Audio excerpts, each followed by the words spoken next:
হযরতের দরবারে একজন ব্যক্তি আসলেন বায়াত হওয়ার জন্য। তিনি বলেন, আমি বায়াত হওয়ার আগে আলা হযরতের কোনো কারামত দেখি কিনা দেখি, আলা হযরতের কোনো কারামত যদি দেখা যায় এরপরে আমি হাতে হাত রেখে বায়াত হয়ে যাব। ওই যুবক আলা হযরতের দরবারে 3 দিন পর্যন্ত অবস্থান করে। ওই ব্যক্তি কোনো কারামত দেখতে পায় না। আলা হযরত সকলের মতো নামাজ পড়ে, রোজা রাখে, ইবাদত বন্দেগী করে সকলের মতো। আবার খাবার যেভাবে খায় ওইভাবে খাবার খায়, পানি যেভাবে পান করার সেইভাবে পান করে, কোনো পরিবর্তন নাই, সাধারণ মানুষের মতো দিন অতিবাহিত করে। ওই ব্যক্তি বলেন, 3 দিন পর্যন্ত আমি অবস্থান করলাম, আলা হযরতের কোনো কারামত আমি দেখতে পাইনি। সুবহানাল্লাহ, আলা হযরতের কোনো কারামত আমি দেখিনি। 3 দিন পরে ওই ব্যক্তি চলে যায়। আলা হযরতের দরবার থেকে তিনি যখন চলে যাচ্ছেন, তিনি বলেন, হুজুর আমি চলে যাচ্ছি, আমাকে ক্ষমা করে দিবেন। বিদায় যখন নিচ্ছেন, আলা হযরত ডাক দিয়ে বলে, যুবক তুমি 3 দিন অবস্থান করেছো, তুমি আসছো কেন, চলে যাচ্ছ কেন, মানে তো বুঝলাম না।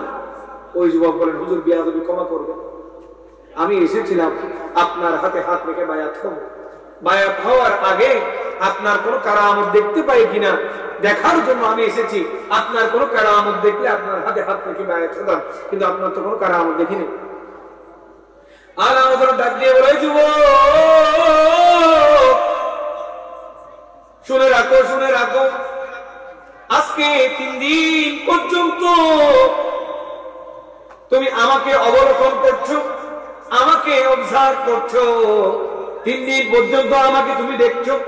3 দিনের মধ্যে তুমি যুবক কসম করে বলো, আমার নবীর কোন সুন্নাত বাদ দিয়েছি কিনা, আমি নামাজ পড়ার সময় পাগড়ি পরিধান করেছি কিনা, আমি খাবার সময় দস্তরখানা বিছিয়েছি কিনা, আমি কথা বলার সময় কথার আগে সালাম দিয়েছি কিনা, আমি ঘুমানোর সময় আমার নবীর সুন্নাত মতে ঘুমিয়েছি কিনা। ওই যুবক বলেন, হুজুর খোদার কসম করে বলি, 3 দিন পর্যন্ত আপনাকে অবলোকন করেছি, আপনাকে দেখেছি, 3 দিনের মধ্যে একটা সুন্নাতও আমি বাদ দিতে দেখিনি।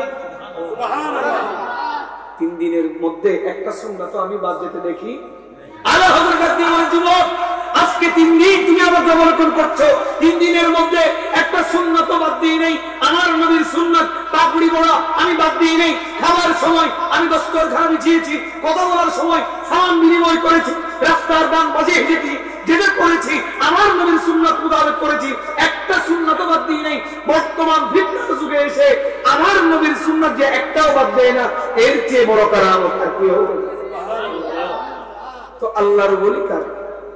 যারা মুস্তাফার প্রেমে নিজের জীবনটা ফানা করে দিয়েছেন।